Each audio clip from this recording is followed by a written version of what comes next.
नमस्कार, मैं हूं नेहा शर्मा। स्वागत है आपका कुंडली टीवी के मंथली राशिफल में, जिसमें हम बताएंगे आपको जून महीने का हाल, जिसमें आपको मीठी मीठी बातें ना बताकर क्या कहते हैं ग्रह गोचर आपके बारे में। इन सब की जानकारी हमें देंगे नरेश कुमार जी। स्वागत है सर आपका।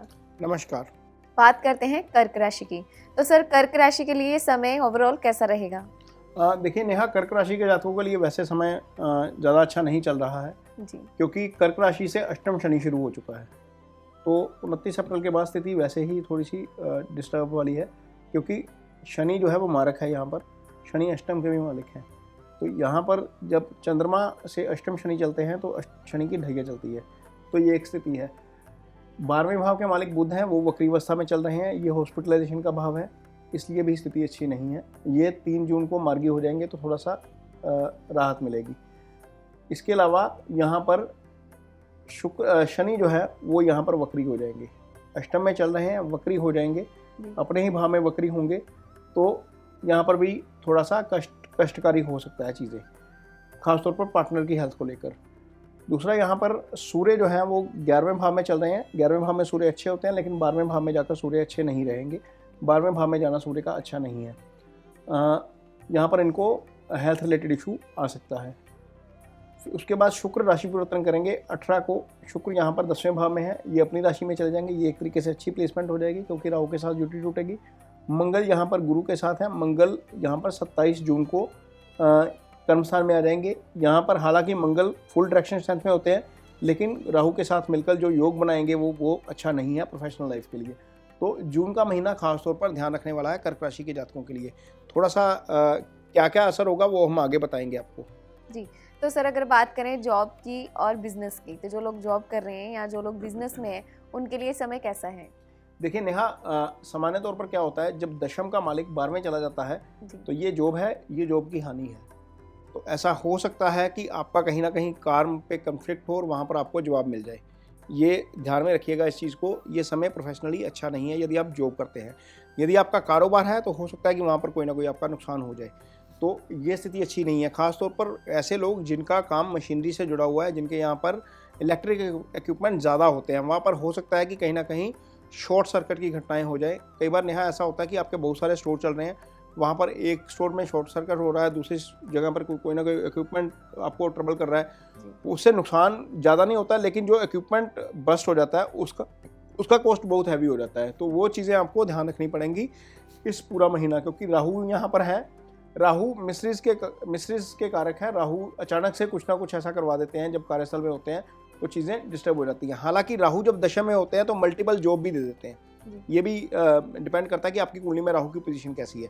लेकिन जब यहाँ पर राहु है तो हो सकता है कि आपको कहीं ना कहीं जॉब से संबंधित परेशानी आए। ऐसा भी हो सकता है कि आपकी जॉब ही चेंज हो जाए, क्योंकि ये चेंज ऑफ प्लेस भी करवाता है राहु। जब केतु चौथे भाव में होता है, राहु दशम भाव में होता है, तो चेंज ऑफ प्लेस भी करवा देता है। जब मैंने बोल रहा हूँ कि नेहा कि यहाँ पर ये जॉब की हानि है, तो निश्चित तौर पर हो सकता है कि वो हानि इसीलिए हो कि आपका चेंज ऑफ प्लेस होना है। तो आपको थोड़ा सा संभल कर चलने की ज़रूरत पड़ेगी। जहाँ तक नेहा आय का संबंध है, तो इस भाव के मालिक राहु केतु एक्सिस में आ गए दोबारा। गुरु की दृष्टि लगन के ऊपर, ये एक सबसे पॉजिटिव चीज़ है जो आपका मनी फ्लो नहीं रुकनी देगी। मान लीजिए कहीं से आपको जॉब का नुकसान भी होता है या आपका बिजनेस का नुकसान भी होता है, तो दूसरी जगह से इसकी भरपाई हो जाएगी और अच्छे तरीके से होगी, क्योंकि गुरु यहाँ पर लगन को देख रहे हैं और पंचम को भी देख रहे हैं। तो पंचम से जब गुरु आपको पंचम आपका एक्टिवेट होता है तो ईजी गेंस आपको आ जाते हैं।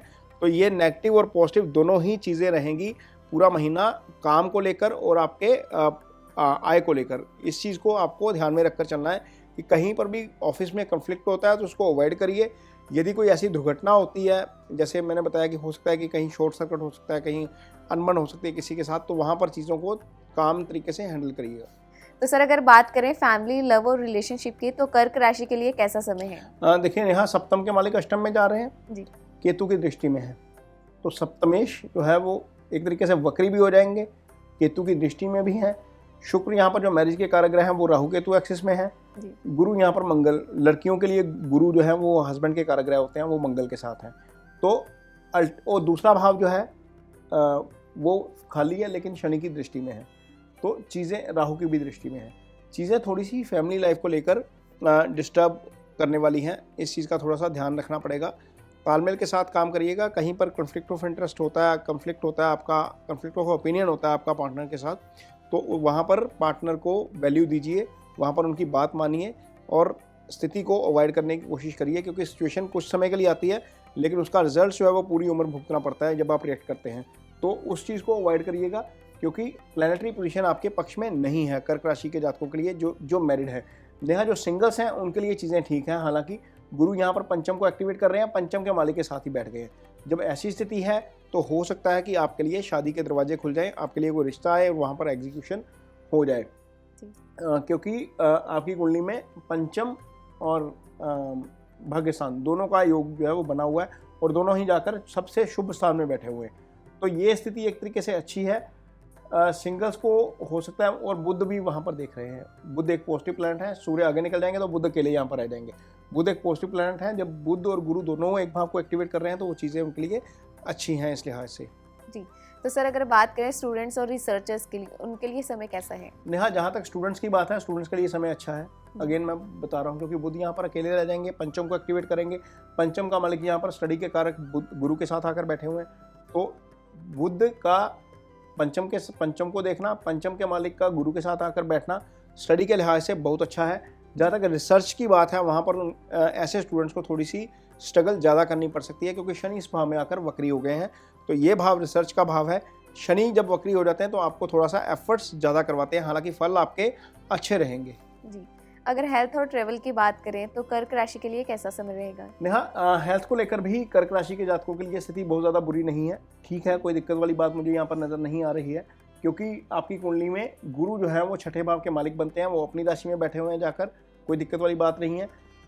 दशम स्थान के मालिक के साथ बैठे हैं, कोई पाप प्रभाव यहाँ पर नहीं आ रहा है किसी भी तरह से, इसलिए छठा भाव यदि ठीक है तो उससे चीज़ें ठीक है।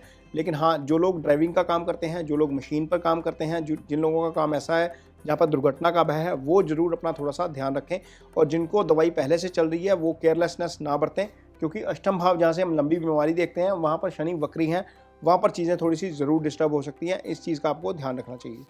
नेहा, जहाँ तक ट्रैवल की बात है तो ट्रैवल के लिए भी समय इनके लिए काफ़ी अच्छा है, इनको ट्रैवल का बहुत मौका मिलेगा, क्योंकि चंद्रमा जो ट्रैवल के कारक ग्रह है इसी भाव में, इसी राशि में लगन के मालिक हैं, और वो जाकर बैठ गए हैं 12वें भाव में। 12वां भाव विदेश का भाव है। गुरु यहाँ पर 9वें भाव में बैठे हैं, ट्रैवल यहाँ से भी देखा जाता है, मंगल के साथ बैठे हैं। हो सकता है कि काम से संबंधित आपको ट्रैवल बहुत ज़्यादा करना पड़े इस महीने में। ऐसा भी हो सकता है कि आपकी एक असाइनमेंट किसी दूसरी शहर में हो।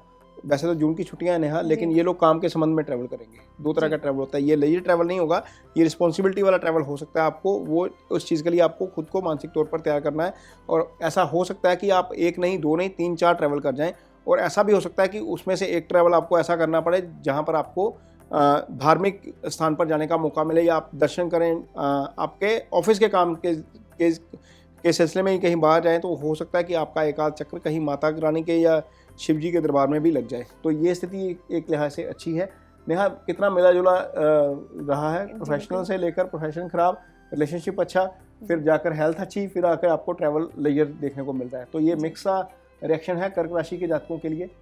जी, तो सर अब आगे बढ़ते हैं और बात करते हैं उपायों की। तो कर्क राशि के जातक क्या उपाय कर सकते हैं? नेहा, सबसे अच्छा उपाय तो यही है कि पाकिस्तान को अच्छा रखा जाए। जी, गुरु गुरु का उपाय ज़रूर किया जाए। यदि आप क्योंकि कर्क राशि वाले इमोशनल बड़े होते हैं, तो आप गुरु का उपाय ज़रूर करिए। यदि आपका कोई टीचर है जिसके साथ आपका लगाव है, उसके साथ जाकर मिलिए, उसको रिस्पेक्ट दीजिए, जाकर मुलाकात करिए। वैसे ही कई बार कुछ स्टूडेंट्स को टीचर्स के साथ जाकर मिल लेना चाहिए, क्योंकि टीचर्स ही गुरु के कारक हैं।